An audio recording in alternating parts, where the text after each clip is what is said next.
What up, YouTube? You already know. Big Lou tapping back in with what it do with Big Lou and MZR2, baby.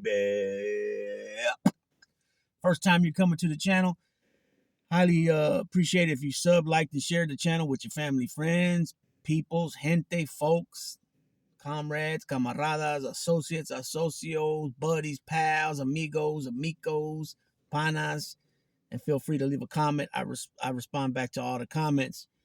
That being said, I'm continuing with my profiles mission of sports figures of the 80s, 1984-ish, or even, or even 1980, but at least 84 from the time where I can remember as a kid up until 91, 90, 91. So this one here is about boxing. It's going to be Larry Holmes and Michael Spinks. The reason why I picked these two individuals together on this profile is because at the time when they met up in the ring, Larry Holmes was on a mission. And that mission being that prior, Rocky Marciano was retired at 49-0 as a heavyweight champion of the world. And Larry Holmes was trying to break that. And so at this time when these two meet up, he was 48-0. And this is 1985. And prior to him fighting Michael Spinks, Larry Holmes had got into a somewhat of a little back and forth in the press conference with Rocky Marciano's brother. And it got a little bit stupid, you know what I mean? Instead of Rocky Marciano being respected and held as a legend as he was and is, Larry Holmes said a few things. One that sticks out in my mind that I remember, he said something like Rocky Marciano couldn't even carry my jock strap or something like that, something to that effect, which I don't think, because that was his brother there. I don't even think Rocky Marciano was alive at that time. I think he had passed already. I don't think that should have been said, but unfortunately, it's one of them things, when people do bad things or, disrespectful things, it comes back to bite them in the ass, right? And on top of that, him making that comment about Rocky Marciano, he also went in the ring and fought Muhammad Ali when Muhammad Ali shouldn't even have been in the ring at that time, and he kind of punished him pretty good, which I was he didn't even need to go that hard on him, because Muhammad already was. People say that he was already showing effect of the Parkinson's that he had. But of course, Larry Holmes says he wasn't, because Larry Holmes is just, I don't know. In my book, Larry Holmes, he is one of the greatest heavyweight champions of the world all time. In my book, he had one of the greatest jabs ever. But just some of his personality, some of his things that he said was very controversial, to say the least. We'll just leave it at that. And when Mike Tyson fought him, Muhammad Ali was in the ring, and Muhammad Ali went to Mike Tyson, gave him like somewhat of a hug, and said something in his ear. And Mike later on said that Muhammad Ali told him to do me a favor and get him. And Mike Tyson definitely punished him. You know what I'm saying? Made him look silly. Compared to the career that he had prior to that, Larry Holmes. You know what I mean? So like I said, Larry Holmes had when I go back, I compiled a all-time greatest heavyweight list, right? Of my all-time greatest heavyweights. And when I was looking at some of their who they fought, the ones that stood out to me very much so from from before, Muhammad Ali's record as far as who he fought, he pretty much fought everybody. Larry Holmes was another guy that fought pretty much everybody, all the up-and-coming contenders, everybody that was on top when he came into the game before becoming champion and during his championship run. Evander Holyfield fought a lot of guys. Lennox Lewis fought a lot of guys. Also Mike Tyson fought a lot of guys. Riddick Bowe you can put up there. So, a lot of these, like Tyson Fury, I don't see how people can sit there with an argument and say that he's one of the all-time greats. I heard some people say he is the greatest heavyweight champion ever. I don't even understand how that could be possible. He fought an over-the-hill Klitschko that he beat twice. that was already too old, as far as, in the real, let's be real about it. Yeah, he was still winning up until that point, but you don't have 38-year-old heavyweight champions all day, every day. You know what I'm saying? So Klitschko was over the hill. He was almost at that point. You know what I mean? And then he beat Wilder twice, who has no boxing skills, and the man was still able to put him down on the canvas 4 or 5 times. You know what I mean? So I definitely don't put Tyson Fury nowhere in the top 10. That's my opinion. Now everybody's entitled to their own opinion. But shout out to Tyson Fury for a good win yesterday against Derek Chisora. He's already beaten the man twice prior to that fight. Now that was the third time he beat him.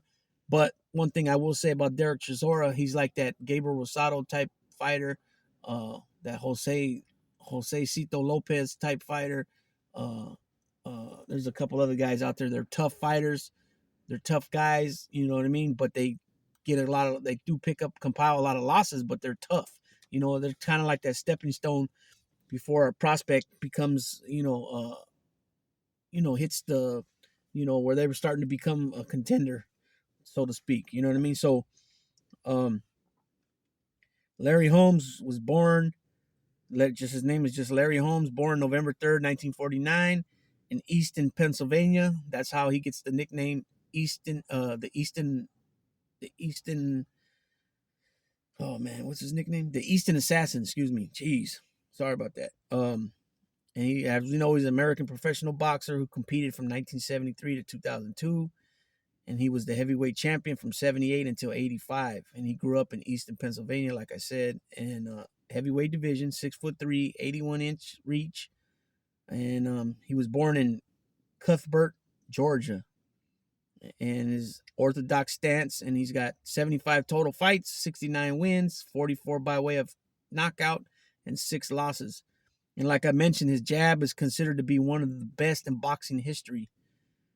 In addition to holding the WBC title from 78 to 83, Holmes held the Ring Magazine and Lineal heavyweight titles from 80 to 85, and he was the very first IBF heavyweight champion from 83 to 85.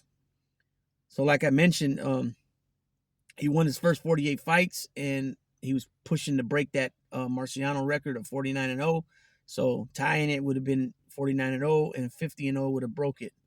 So Holmes won his first 48 professional bouts, including victories over Ken Norton, the man he defeated in 78 for the WBC championship, Muhammad Ali, Ernie Shavers, Mike Weaver, Jerry Cooney, Tim Witherspoon, Carl Williams, and Marvis Frazier. Holmes fell one short of matching Marciano's record of 49-0 when he lost to Michael Spinks in 85 upset. Holmes retired after losing a rematch to Spinks the following year, but made repeated comebacks, which I remember a lot of those comebacks. Most of them did not end well for him.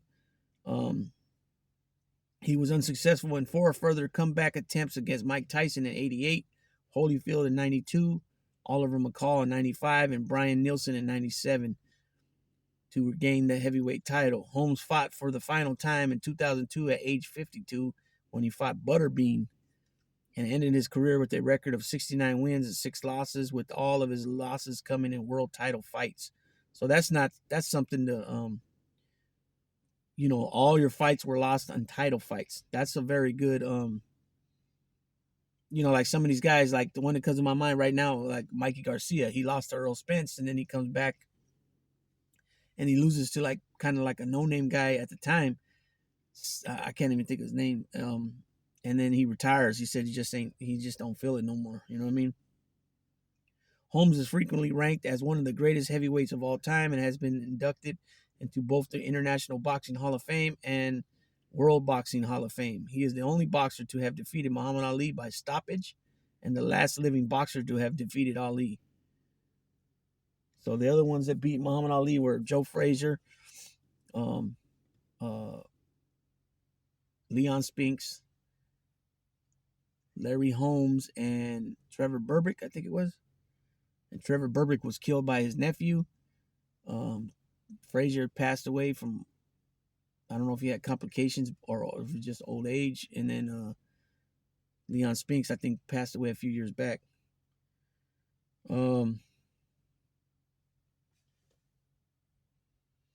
So Holmes was the fourth of 12 children born to John and Flossie Holmes. The family moved to Easton, Pennsylvania in the Lehigh Valley region of Easton, Pennsylvania in 1954. Holmes' father went to Connecticut, where he visited the family every 3 weeks and worked as a gardener there until his death in 1970. He didn't forsake us, says Flossie Holmes.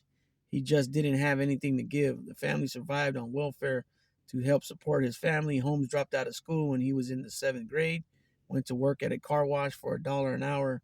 He later drove a dump truck and worked in the Lehigh Valley quarry, whatever that means. Let's see. Holmes first gained credibility as a contender when he upset the hard-punching Ernie Shavers in March 1978. Holmes won by a lopsided 12-round unanimous decision, winning every round on 2 scorecards and all but one on the third. Holmes' victory over Shavers set up a title shot between Holmes and WBC heavyweight champion Ken Norton in Vegas on June 9, 1978, which we know he beat Ken Norton. The fight between Holmes and Norton was a tough, competitive fight. After 14 rounds, each of the 3 judges scored the fight dead even at 7 rounds each. Holmes rallied late in the 15th to win the round on 2 scorecards and take the title by a split decision. In his first 2 title defenses, Holmes easily knocked out Alfredo Evangelista and Ozzy Ocasio. His third title defense was a tough one. On June 22nd, 1979, Holmes faced future WBA heavyweight champion Mike Weaver, who was lightly regarded going into the fight, sporting an uninspiring 19-8 record. After 10 tough rounds, Holmes dropped Weaver with a right uppercut late in round 11. In the 12th, Holmes immediately went on the attack, backing Weaver into the ropes and pounding him with powerful rights until the referee stepped in and stopped it. "This man knocked the devil out of me," Holmes said. "This man might not have had credit before tonight, but you'll have to give it to him now." Yeah, because Mike Weaver ended up becoming the WBA champion. And that was a time when they had, like, WBA had, like, I don't know, when you look at the three sanctioning bodies, WBC, WBA, and IBF, the IBF didn't come out till the 80s, 83, but WBA and the WBC been around a long time. But the WBA, they had champions for a while there, like, they had him, Mike Weaver, and they had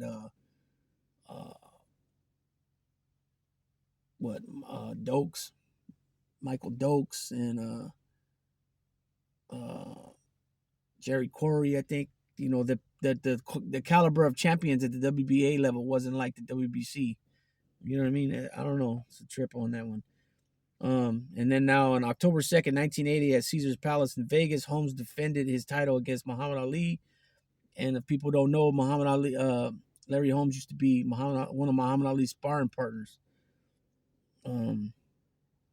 Ali was coming out of retirement in an attempt to become the first 4-time world heavyweight champion. Holmes dominated the 38-year-old Ali every round on all 3 judges' scorecards. At the end of the 10th round, Ali's trainer stepped in to stop the fight as Holmes was inflicting major blows on Ali, handing Ali the only stoppage defeat of his career. After the win, Holmes received recognition as world heavyweight champion by the ring. Ali blamed his poor performance on thyroid medication, which he had been taking, saying that it helped him lose weight. He weighed 217.5 pounds, his lowest weight since he fought George Foreman in 1974. But it also left him drained for the fight. Holmes seemed to show signs of sadness in punishing Ali so much during the fight. Tears appeared in Holmes' eyes during a post-fight interview. When asked why he was crying, he said that he respected Ali a whole lot, and he fought one of the baddest heavyweights in the world today, and you cannot take credit from him. Holmes' trainer called Holmes' pummeling of Ali awful, the worst sports event I have ever had to cover. Actor Sylvester Stallone was ringside for the fight and said that it was like watching an autopsy of a man who was still alive. The Holmes fight is said to have contributed to Ali's Parkinson's syndrome. But like I had mentioned earlier, a lot of people said that he already was showing signs of it. Defeating Burbick, Leon Spinks, and Snipes. After 8 consecutive knockouts, Holmes was forced to go the distance when he successfully defended his title against future WBC heavyweight champion Trevor Berbick on April 11, 1981. If you guys don't know, Trevor Berbick, like I mentioned, is another one that beat um, Muhammad Ali, and he was definitely trying to hurt Muhammad Ali bad. And he's also the one that Mike Tyson beat to become, when Mike Tyson won his first WBC title back in, I think it was '86, to become the youngest heavyweight champion in the world in history of boxing. He knocked Trevor Berbick silly, and he dropped him a couple times. And the last time he kept trying to get up and falling, and then I think it was Mills Lane. He called it off. You know what I mean? In his next fight, 2 months later, Holmes knocked out former undisputed world heavyweight champion Leon Spinks in 3 rounds. On November 6, 1981, Holmes rose from a seventh-round knockdown, during which he staggered into the turnbuckle to stop Reynaldo Snipes in the 11th. And he fought Jerry Cooney in 1982, June 11th. He defended his title against Jerry Cooney, the undefeated number one contender, Irish American. The lead up to the fight had many racial overtones, with promoter Don King and others hyping Cooney as the great white hope. Holmes said that if Cooney wasn't white, he would not be getting the same purse as the champion. Both boxers received $10 million for the bout. That's crazy. The champion should always get more. Sometimes guys win a bout that wasn't they were the underdog and they win a title, at first, and then they become, they become great. You know what I'm saying, in the future, as they keep competing and defending their title. But when you go in there with an established resume already as Larry Holmes, and you're fighting a guy that's never won a world title and he makes just as much money as you, that's crazy. I don't understand that. Although Cooney tried to deflect questions about race, members of his camp wore shirts that said "Not the white man, but the right man." In their fight previews, Sports Illustrated and Time put Cooney on the cover, not Holmes. Boxing tradition dictates that the champion be introduced last, but the challenger Cooney was introduced last. Wow, that's weird. That's something else. The bout was held in a 32,000 seat stadium erected in Caesar's Palace parking lot, with millions more watching around the world. After an uneventful first round, Holmes dropped Cooney with a right in the second. Cooney came back well in the next 2 rounds, jarring Holmes with his powerful left hook. Holmes later said that Cooney hit me so damn hard, I felt it boom in my bones. Cooney was tiring by the ninth, a round in which he had 2 points deducted for low blows. In the 10th round, they traded punches relentlessly. At the end of the round, the two nodded to each other in respect, and Cooney lost another point because low blows in the 11th. Man, that's 3 points on low blows. That'll kill you. A lot of times, just a 1 point deduction on a low blow, or for whatever reason, a 1 point could kill you. Now you're talking three. By then, Holmes was landing with ease. In the 13th, a barrage of punches sent Cooney down. He got up, but his trainer, Victor Valier, stepped in the ring and stopped the fight. After the fight, Holmes and Cooney became close friends. Yeah, like I said, that's a trip. So, luckily for Holmes, well, not luckily. He was gonna win, right? But he knocked him out, and the fight was stopped. But if it would have went to the scorecards, Cooney would have been kicking himself in the arse, right, for getting all those points deducted. Because, like I said, the 3 point deduction on this unsportsmanlike whatever conduct you want to call it or whatever, that would kill you. Trouble with the WBC. Holmes' next 2 fights were one-sided decision wins over Randall Tex Cobb and ex-European champion Lucian Rodriguez. On May 20th, 1983, Holmes defended his title against Tim Witherspoon, the future WBC and WBA heavyweight champion. Witherspoon, a 6-1 underdog, and with only 15 professional bouts to his name, surprised many by giving Holmes a difficult fight. After 12 rounds, Holmes retained the title by a disputed split decision. Greg Page, that was another one that was, I think, a WBA champion too. Greg Page, Mike Weaver, Mike Dokes. I just feel that they just weren't the quality of champions, and the WBA wasn't the same.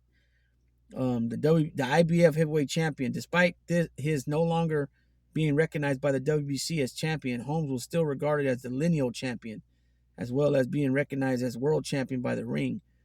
On December 11, 1983, the newly formed International Boxing Federation, aka IBF, extended recognition to Holmes, and he accepted. As '84 began, Holmes and Jerry Coetzee, the WBA champion, were signed to unify the titles on June 15th, '84 at Caesar's Palace. The fight was being promoted by JPD Inc., but it was canceled when Caesar's Palace said the promoters failed to meet the financial conditions of the contract. Holmes was promised $13 million and Coetzee was promised $8 million. Even after cutting the purses dramatically, they still couldn't come up with enough financial backing to stage the fight. Don King then planned to promote the fight, but Holmes lost a lawsuit filed by Virginia attorney Richard Hirschfield, who said he had a contract with Holmes that gave him right of the first refusal on a Holmes-Coetzee bout. Holmes then decided to move on and fight someone else. On November 9th, 1984, after a year out of the ring, Holmes made his first defense of the IBF title, stopping James Bonecrusher Smith on a cut in the 12th round. In the first half of '85, Holmes stopped David Bay in 10 rounds for his 19th title defense. His next came against Carl the Truth Williams, was unexpectedly tough. The younger, quicker Williams was able to out-jab the aging champion, who was left with a badly swollen eye by the end of the bout. Holmes emerged with a close and disputed 15-round unanimous decision. Next up, Michael Spinks, younger brother to Leon Spinks. Holmes' next bout had the potential to make boxing history. He agreed to the terms to fight Michael Spinks, the undisputed champion at light heavyweight, for his 12th world title defense. A victory for Holmes would have tied him with Rocky Marciano, like I mentioned earlier, with the mark of 49-0. Spinks, meanwhile, was looking to join Bob Fitzsimmons as the only other boxer at the time to win titles at both light heavyweight and heavyweight. In addition, if he defeated Holmes, Spinks would become the first ever reigning light heavyweight champion to win the heavyweight title. Before the fight, Archie Moore, the longtime light heavyweight champion who unsuccessfully challenged for the heavyweight crown himself twice, predicted an easy win for Holmes. I'm afraid Larry will chew him up. Michael may be faster than Larry, but you can only go so fast. Despite the assessment, it indeed would be Spinks whose historical destiny would be fulfilled, as he defeated Holmes via unanimous decision to become the first reigning light heavyweight champion to win the heavyweight title. After the fight, a bitter Holmes said Rocky Marciano couldn't, that's when he said that, carry his jockstrap. So that was true. Holmes had a rematch with Spinks on April 19, '86. Spinks retained the title with a disputed 15-round split decision. The judges scored the fight. Judge Joe Cortez, 144-141 Holmes. Judge Frank Brunette, 141-144 Spinks. And Judge Jerry Roth, 142-144 Spinks. In post-fight interview with HBO, Holmes said, "The judges, the referees, the promoters can kiss me where the sun don't shine. And because we're on HBO, that's my big black behind." On November 6, '86, 3 days after his 37th birthday, Holmes announced his retirement. A lot of his robes that he came into the ring, a lot of them are on display at the International Boxing Hall of Fame in Canastota, New York. And then they also have, in his name, they also made a Larry Holmes Drive in Easton, Pennsylvania. The street's named after him in honor of him. On January 22nd, '88, Holmes was lured out of retirement by a $2.8 million purse to challenge reigning undisputed heavyweight champion Mike Tyson. Tyson dropped Holmes in the 4th round with an overhand right. Holmes got up, but Tyson put him down 2 more times in the round, and the fight was stopped. It was the only time that Holmes was knocked out in his career. After the fight, Holmes retired again. Holmes returned to the ring in '91 and became a much more active fighter, usually fighting on USA Tuesday Night Fight cards every few weeks against up-and-comers and journeymen. After 5 straight wins, he fought Ray Mercer, the undefeated 88 Olympic gold medalist, on February 7, 92. Holmes pulled off the upset and won by a 12-round unanimous decision. And Ray Mercer was giving him the business. I mean, he was hitting him hard. And Ray Mercer had just came off another ass whipping when he whooped Tommy Morrison, who was an up and comer. And then, like I mentioned, this is going into the 90s, so I'm not going to go into that too much. I already passed 92. He lost to Holyfield and he lost to Oliver McCall. And I know him and George Foreman were supposed to fight, but I don't think they ever fought. Let me see. Holmes and Foreman signed on to fight January 23rd, 99 at the Astrodome in Houston.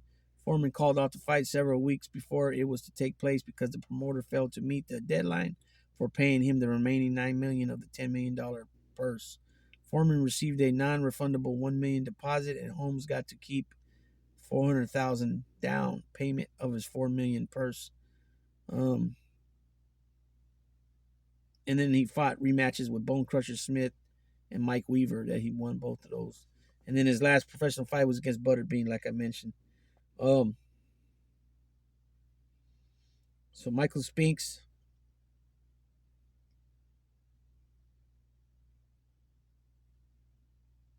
Michael Spinks was the light heavyweight champion. He was born on July 13th, 1956, and he competed from 77 to 88. He won world championships in 2 weight classes, including the undisputed light heavyweight title from 83 to 85 and the lineal heavyweight title from 85 to 88. As an amateur, he won gold medal in the middleweight division at the 76 Summer Olympics. His nickname was Jinx, Michael Spinks. Let me make sure. Yeah, he was just no middle name. 6'2.5", 76-inch reach. He's born in St. Louis, Missouri. Orthodox stance. He fought 32 total fights. 31 wins, 21 by knockout, and 1 loss. Being to Mike Tyson. Nicknamed Jinx, which spawned from the nickname of his straight right hand, the Spinks Jinx. Spinks is the brother of former world heavyweight champion Leon and the uncle of Corey Spinks, a former welterweight and light and junior middleweight champion. After a successful amateur career, which culminated, in his Olympic gold medal win, Spinks went undefeated in his first 31 professional fights, beating Dwight Muhammad, Kawhi, Eddie Mustafa, Muhammad, Marvin Johnson, and Eddie Davis en route to becoming the undisputed light heavyweight champion. After defending the title against 10 different fighters, Spinks moved up to heavyweight as an underdog, defeated long-reigning IBF heavyweight champion Larry Holmes, whose own 48-0 record up to that point was 1 victory short of tying Marciano's, like I mentioned, 49-0 unblemished record. Spinks has been inducted into the International Boxing Hall of Fame and World Boxing Hall of Fame. International Boxing Research Organization and BoxRec ranks Spinks among the 10th greatest light heavyweights of all time.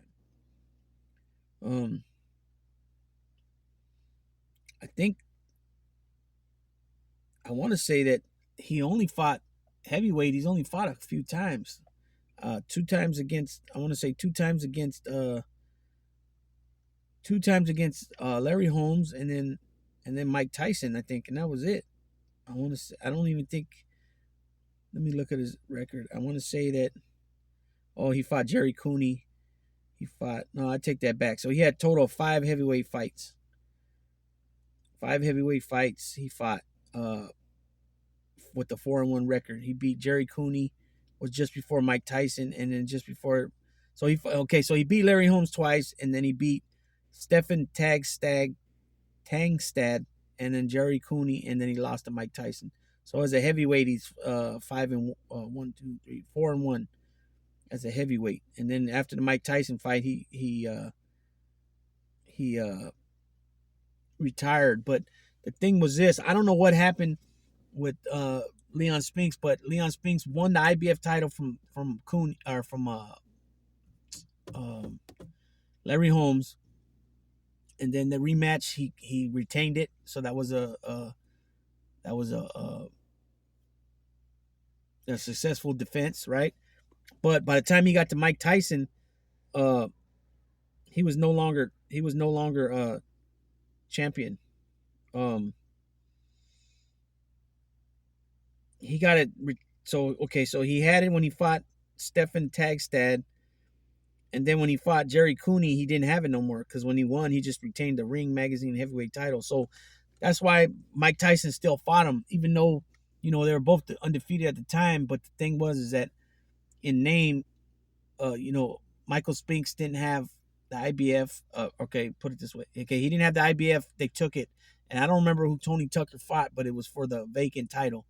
It was Tony Tucker against somebody. Tony Tucker won, and then Mike Tyson, I think, beat Tony Tucker to take the IBF title.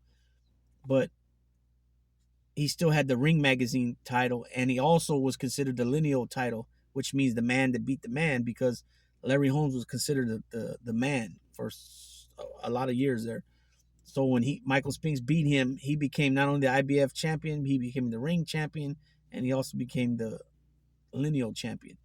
So big example was when before Fury and Wilder fought, Wilder still was the WBC champion, and Fury was being announced as the lineal champion. And I remember Wilder saying something like, he don't even have a belt. What do you mean lineal champion? And so he wasn't aware on that. I don't know if he wasn't aware of the history of that and what that means, or he was just being just talking because he that's Wilder. But Tyson Fury was like, you don't even know what the hell, this title goes back, 100 years, I think, at that time, maybe a little longer, maybe a little less. I don't remember exactly. But the lineal title means the man that beat the man. You know what I mean? So Fury had it because Fury beat Klitschko. You know what I'm saying? Klitschko was considered the man at the time. Nobody was touching him. You know what I mean? So when Fury beats him, he takes the belts, the actual belts he has, and then name the lineal title. And so he got the belt stripped for the dirty test. I think that's what happened with Wilder. And then Anthony Joshua ends up winning those belts, right? But in name, while Fury was still the lineal champion. So fast rewind back to 80, 86, 87, 88, whatever year that was when Mike Spinks and Mike Tyson fought. He no longer was the IBF champion because it was stripped, and I think Tony Tucker had it by then, or maybe they hadn't fought yet and it was still vacant. But he held the lineal title, and that's why Mike Tyson wanted that, and the Ring Magazine title. The Ring Magazine title is actually a belt. It's that one where it's gold. It doesn't look like the regular boxing belts, and then the band is red, white, and blue. You know what I mean? Um, so yeah, so both when this fight came up with Spinks and Holmes, I already kind of touched it, but I wanna highlight it a little bit more. There was two things up for grabs that was historical. Bob Fitzsimmons was the only one at that point that was light heavyweight champion and became heavyweight champion. So if Michael Spinks won, he was going to be the only second guy in history of boxing to do that. And then if Holmes won, he was going to be tying Rocky Marciano's record of 49-0, unembellished record. You know what I'm saying? Perfect. You know what I mean? So like I said, whoever won was going to be making history. Unfortunately for Holmes, it wasn't him. It was Mike Spinks becoming only the second guy. I don't even think anybody's still done it to this day, unless maybe James Toney. I don't know if James Toney fought light heavyweight. I know he fought cruiserweight and then heavyweight. I'll have to look in that, but I'm pretty sure that he's only still the second guy that's done that. And then we knows what happened with Holmes. He came back and fought in the rematch and he lost again, and then retired and then come back here and there. A lot of losses against big name guys, but all his losses were title fights. Most of his losses, well, not Butterbean, that one wasn't a title fight, but all the other ones, the other 5 losses were title fights. So I think it was 5 losses out of 6 for Holmes were title fights. So that's just a little bit on the boxing profile today, peoples. I appreciate everybody, all the subs, and everybody that comments all the time. I appreciate everybody. Shouts out to Adam from Adam Talks Prison TV. Shouts out to Harvey Talks Prison. Harvey from Harvey Talks Prison. Big Weavy from Weavy's World. Sticks from Stay Awake TV. Rick from VPS. Frank from Frank's Vibes, and everybody else. You guys all know who you are. Big Lou, tapping on out.